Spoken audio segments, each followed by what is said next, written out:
Police কোনোদিন কাজ করে কারো আস্থা বাঁচানো হতে পারে না। পুলিশ কখনো কাজ করে কাউকে সন্তুষ্ট করতে পারবে না, 100% স্যাটিসফাইড কেউ হবে না। এটার কারণটা হচ্ছে যে পুলিশের কাজের ধরনটা এরকম। আপনি একটা অভিযোগ করলেন, আপনার অভিযোগের প্রেক্ষিতে আমি পুলিশ যাকে আটকাবে সে পুলিশের প্রতি ক্ষুব্ধ। আবার আপনি অভিযোগ করলেন, আপনি যদি প্রতিকার না পান তাহলে যার নামে অভিযোগ করছেন সে ঠিক আছে, আপনি ক্ষুব্ধ। এইভাবে সবসময় একটা অংশ মানে 50% অখুশি থাকেই।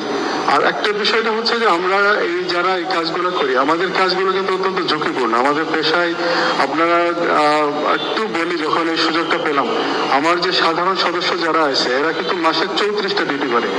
প্রত্যেকটা ডিউটি হচ্ছে 12 ঘন্টা।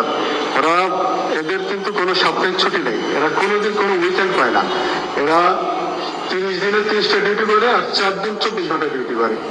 এই সাধারণ সদস্য আমাদের কনস্টেবল, এএসআই যারা আছে এবং আমাদের যারা সাব ইন্সপেক্টর যারা আছে, এরা মানে 16 ঘন্টার নিচে কোনোদিনই এরা কাজ করলে আপনার জানমালের নিরাপত্তা দেওয়ার কোনো সুযোগ নেই। কারণ আমাদের শুধু কামরাঙ্গীর চরে 20 লক্ষ মানুষ বসবাস করে। এখানে আমরা 109 জন পুলিশ সদস্য মিলে আমরা একটা থানা সার্ভিস দিই।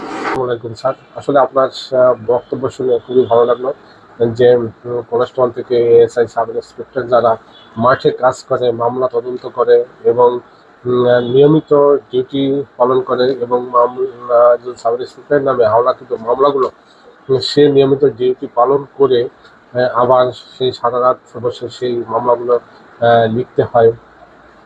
এই ধরনের কাজগুলো আপনি সুন্দরভাবে বুঝিয়ে দিচ্ছেন যে 100% সেবা দিতে পারে না।